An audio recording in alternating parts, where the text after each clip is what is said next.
Do you own or rent your home? Sure you do, and I'll bet it can be hard work. You know what's easy? Bundling policies with Geico. Geico makes it easy to bundle your homeowner's or renter's insurance along with your auto policy. It's a good thing, too, because you already have so much to do around your home. Go to geico.com, get a quote, and see how much you could save. It's Geico Easy. Visit geico.com today. That's geico.com. This Jocks 94.5 podcast is brought to you by Millennium Satellite and Video. Log on to msbnow.com. TV excellence everywhere. That's Millennium. All right, I was wrong before the last break. Mike Golick Jr. is with us now of ESPN. You can follow him at Mike Golick Jr. on Twitter. Going to be calling Nathan's hot dog eating contest this 4th of July. Again, he did it last year. We're going to get to that in just a moment, Mike, but we are 7 hours and 24 minutes in to the name, image, and likeness era. What are your early thoughts just on what you're seeing and where this thing is headed so far? I mean, I thought there'd be more car dealerships. Yes. I thought that was what we were all waiting for on all this. But, no, you know what? So far, it's been a lot of what I've expected, and I think we probably even undersold just how tailored towards this generation it would be, right? Like, yeah. We all were throwing out things that would have been, moneymakers when we were in school, and it's a lot of guys signing with groups where they're going to stream and play video games on some version of Twitch, or they're going to throw stuff up on their social media. I've seen a couple of guys that started podcasts that are probably going to be well supported in their local areas. So it's probably looked more akin to what we should have expected all along. You've seen some of the big dollar amounts go out. I thought it was Mackenzie Milton and De'Aaron King both signed a couple of $20,000 deals. So far it hasn't been any of the, six-figure deals for these star quarterbacks that we figured might come at some point and still could, but it's probably been closer to what we should have expected all along. In regards, thinking back to your college days, and if the NIL was present back then, do you think the majority of your teammates would have been able to make some form of money off their name, image, and likeness?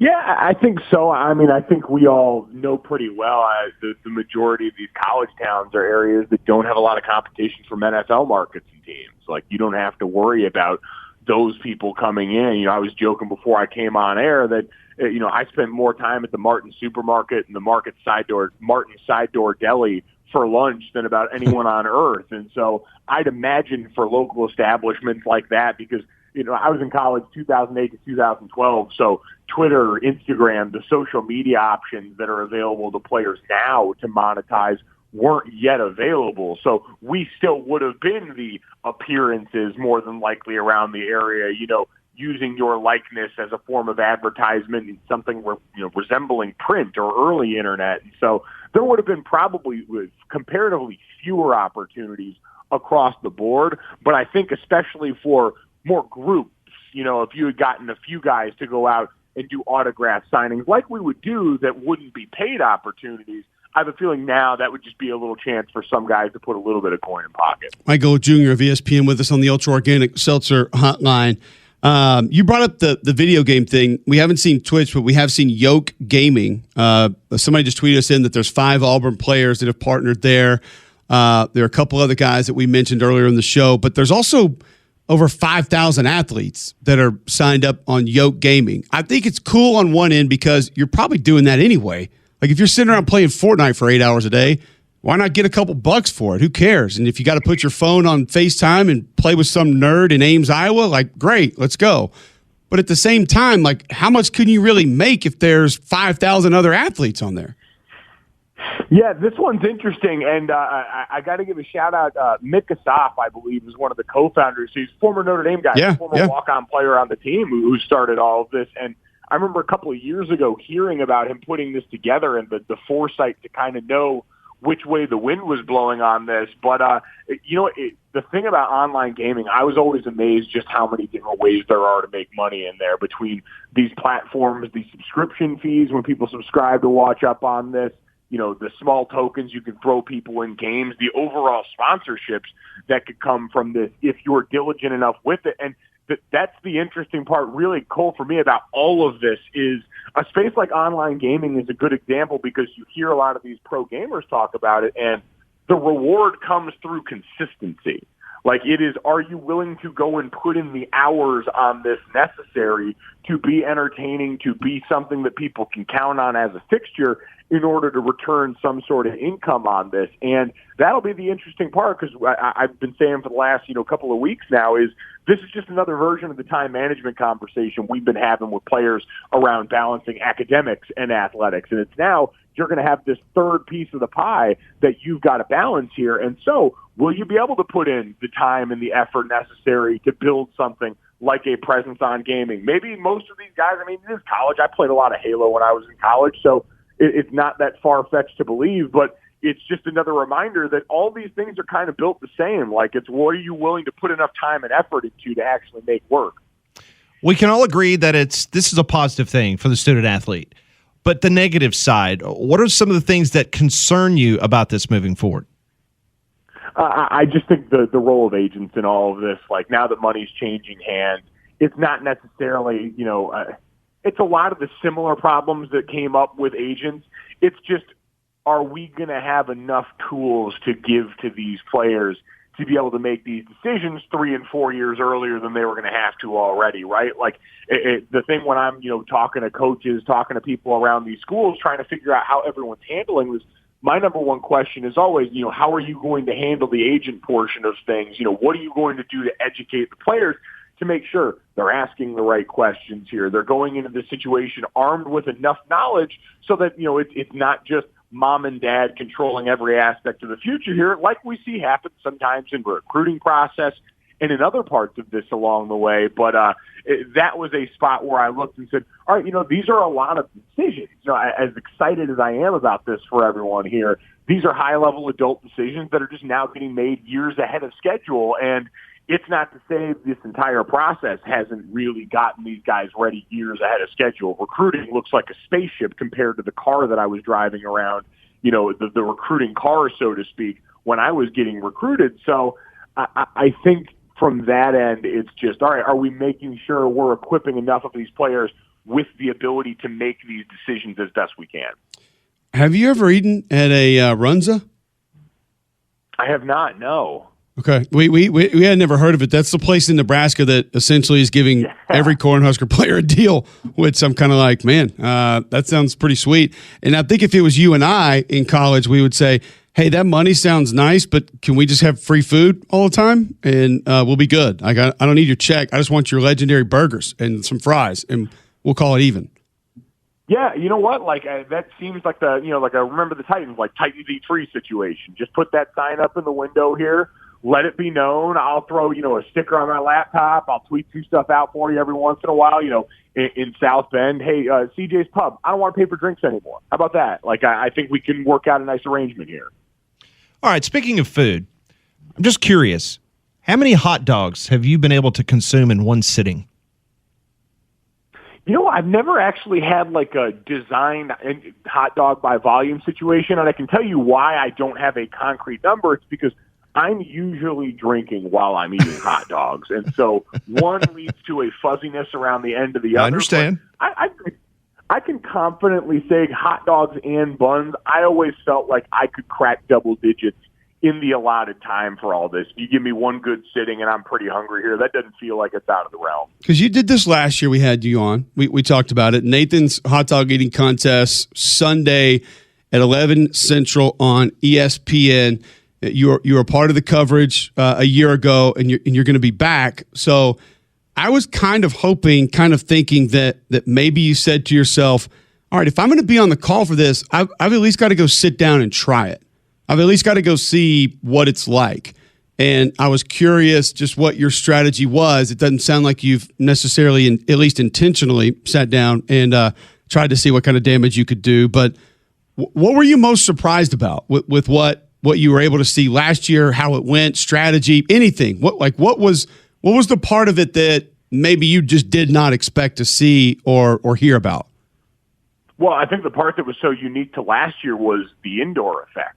Because of COVID-19, we essentially, I know a lot of places called their thing, whatever our league was, Island. We were essentially in Major League Eating Island in an indoor setting, closed environment, lot fewer eaters without a crowd. And so I was not prepared for what that sounds like. up close and personal as we are dunking and consuming tens of hot dogs and buns. And I wasn't the only one. We talked to the eaters beforehand, and they were concerned. They're not used to hearing what their competitors sound like eating all these hot dogs without, the din of 10,000 people on the corner of Surf and Stillwell there. And so we were pumping in music at the request of the eaters so that they wouldn't have to hear everything that was going on there. Poor Jason Fitz, who's rocking sidelines for this thing, he's in the splash zone. I looked at him yesterday, and you can still see that faraway look in his eyes, thinking about all the chunks and the sounds that he heard in the pits right there. So I think that for me was a really underrated part of it, was just, you get up close and personal with anything like we did without crowds in this last year. And you really got a sense for, in this case, not how the sausage was made, but how the hot dog was made. Okay, so you were talking about some of the things that surprised you or shocked you. What were some of the things that made you go, you know what, I'm extremely impressed by what these individuals can do? I think when you just look at the way that eaters look now, I mean, I'm going through again this year and putting my board together, and you're looking up the bios of some of these eaters, and the number of them that work in the health and fitness space, that work in the nutrition industry coming from this, that walk up and would not look like, the guys that we were all hanging out with, big offensive line bodies in there. Badlands Booker, who's one of the legends of competitive eating here, has 4 rap albums that have come out here, big, hulking guy.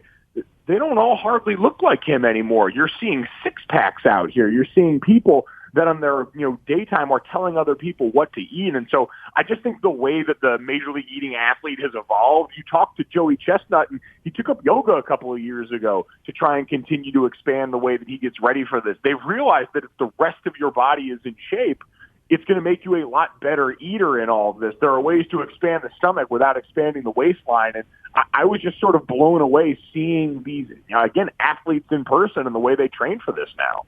All right, so Chestnut going for 14th title in 15 years in the world record of 75 hot dogs, looking to break that in just 10 minutes. I know you probably think he wins, so I won't really go there because I don't think anybody's ultimately been very competitive with him recently. But can he break 75?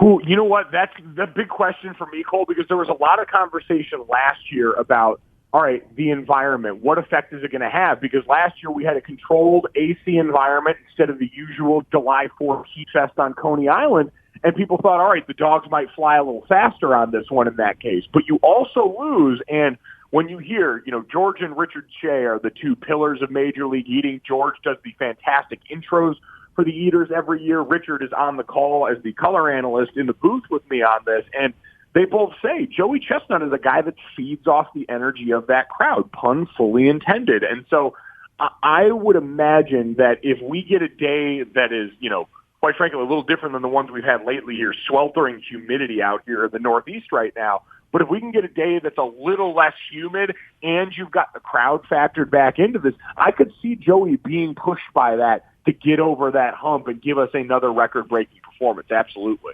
Wanted to ask you about the college football playoff expansion. Do you like the idea of 12? Is it too many? Did they not go far enough? Just your overall reaction to what they're proposing moving forward. Yeah, I think I've come around more and more on 12 because I recognize that it's not really about competition. It's about inclusion in the conversation, right? Like, all we really did was repackage the BCS a little differently. Like, it gives you more games that are deemed important again than just the 2 that we would play for the college football semi and then the national championship game. And so when you expand that, you give more of these conferences an opportunity. The group of 5 under the proposed model would have more of an opportunity to be involved than they have in quite some time here. And it would expand the way that people were forced to talk about it, like especially nationally for us. It has felt like, all right, this is a bit of a party behind velvet ropes, and we're not letting many people in. And so, halfway through the season, you're hacking off the number of teams that are really getting national pub in a way that they would like, in a way that they can sell to recruits. So, yeah, I think 12 works because, quite frankly, we've seen this before. It was the BCS, and it worked pretty well for a while. Mike, great stuff. Thanks for joining us. Enjoy it Sunday. Nathan's hot dog eating contest, ESPN. 11 a.m. Central is when it starts, and Jason Fitz, Mike Kolk Jr. going to be on the call there. with Richard Shea also. Going to be cool. We'll be tuned in. I always seem to find my way to it on July 4th, whether I really intentionally plan to or not. I've seemed to find a way to get it on and watch it, and looking forward to seeing you on the coverage this year. We are moths to the hot dog flame, man. I'll be there. I can't wait. Appreciate it, guys. Take care. Mike Golick Jr. Of ESPN joining us on the Ultra Organic Seltzer Hotline. 0 sugar, 0 carbs, 80 calories. Try cucumber, lime, peach, pear, or spicy pineapple today.